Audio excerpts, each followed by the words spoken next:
همو باڵێن ئەکسەریەتی بانەڵم هەموو ئەکسەریەتی بەرپرسە ئیداریەکانی ئێمە بۆمان نردن باس لە وردەکاریەکان و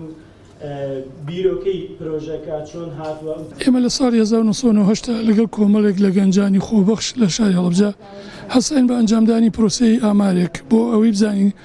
قواری کاولکاری و ڕوخانەی کە لە شاری هەڵەبجە لە ئەنجامی کیمیابارانەکە و ڕۆژانی دوایی کە ڕژێم هەسا بە تەقانەوەی خانووکان تا چه حدی بووە بۆی و ئامارە لە مستەقبەلا ئیسفادەی لێ بکرد لایەن ئەو کەسانی کە معنین بۆ مۆزوعەوە بۆ توێژینەوەی لەسەر بکەی وەکو مێژوێکیش بمێنێتەوە بۆ هەڵبجە. بەتاکید لەو کاتێک ئێمە ئامارەکەمان کرد ڤیدیۆیەکمەیەکی سەرلی پیشانین ینی حەجمی دەمارەکە زۆر گەورەیە وای سەرفەرقێکی زۆری کردووە و هەم کۆمەڵەیەک لە ڕێکخراو و لە خەڵکی هەڵەبجە هەڵساوان بە دروستکردنەوەی خانووەکان یاخو کردی خانوبەرە بژانەوەیکی بەخۆیەوە بینیوە بەڵام هەتا ئێستاش دەتوانین بڵێن هەرماوە ئەوەی کە بکرێ بۆ هەڵبجە چۆن حەجمی و کاولکاری کە لە هەڵبجەکە زۆرە لەوەی کە ئێمە بتوانین هەروە بە ئاسانی و برینێ ساڕشکەینەوە. کە معنین توێژەرن یا لە سلکی ئیداریان یاندان پەرلەمانن ناحی خورماڵ و بنکەی تەندروستی زەردەهاڵ و باخچەی ساوایانی خورماڵی جێبەجێ کردووە.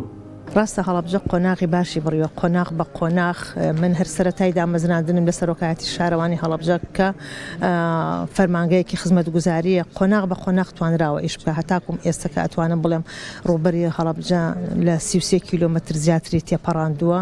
پرۆژەی باش کراوە لەسەر جەم سێکتەرەکانە بەڵام ئەوەی گرنگە و ئەوەی کە ئەتوانم بڵێم کەم و کوڕی بووە لە حکوومەتی هەرێمی کوردستان و لە حکوومەتی ناوەندی عێراقی نەیانتوانیوە بە شێوەیەکی ڕاستە و خۆ یاخۆ بە لیژنەیەک دروست بکەن سەرپەرشتی ئاوەدانکردنەوە و خزمەتکردنی هەڵەبجە بکە. من هەموو جارێ وتوم هەم لە کۆبوونەوە سیاسەکانەوە هەم لە کۆبوونەوە ئیداریەکانە هەڵەبجە پێویست بوو لە سەرەتای ئاوەدانکردنەوەیەوە حسابێکی تایبەتی بۆ بکرێت.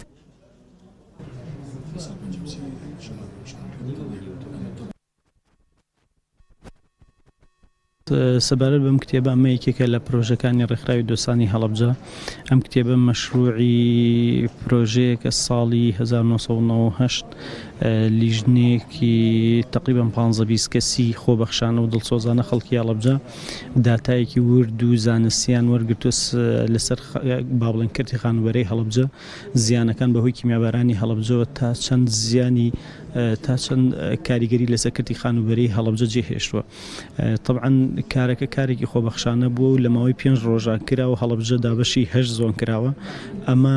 لە ساڵی 98ەوە بەدەستنووسی مابوویەوە بەم دوایانە ئێمە وەکو ڕێکخراوی دۆستانی هەڵەبجە بە باشمانزانی بیکەین بە مەشروعی کتێبێک و بڵاوی بکەینەوە بێتە بنەمایەک بۆ زۆر توێژینەوە ڕیسێرچ لە داهاتووە ئەنواع ئەبحاس و توێژینەوەی لەبارەی کردی خانوبەرە و زیانەکانی کاریگەری کیمیاباران لەسەر کردی خانوبەرەی هەڵەبجە بکرێ و ئەمە ماتریاڵێکی زۆر باشی مێژوویە بۆ دیراسات و ئەکرێ بکرێ بە بنەمایەکیش بۆ قەرەبووکردنەوەی خەڵکی هەڵەبجە لە داهاتووە ئەگەر حکوومەتی هەرێم یا ئیداریەکان یا لە پەرلەمانی عێراقەوە توانرا کاری لەسەر بکرێ بە بنەمایەک بۆ قەرەبووکردنەوەی خەڵکی هەڵەبجە چونکە ئەمە داتایەکی زانستی وردە و زۆر بێلایەنانە ئیشەکە کراوە لەو کارەکە بوو لە بیداەتی نەوەدەکان ناکرای بەڵام و زروفی بارودۆخی کوردستانی پیاتەی پەڕی لەگەڵ تایبەتی منطقەی هەڵەبجە وا دیارە دەرفەتیەوەی نەیەوە پێشترم کارە بکرێت لە 98 ئەم کارە کراوە. ئەکسەریەتی بانەڵم هەموو ئەکسەریەتی بەرپرسە ئیداریەکانی ئێمە بۆمان نردن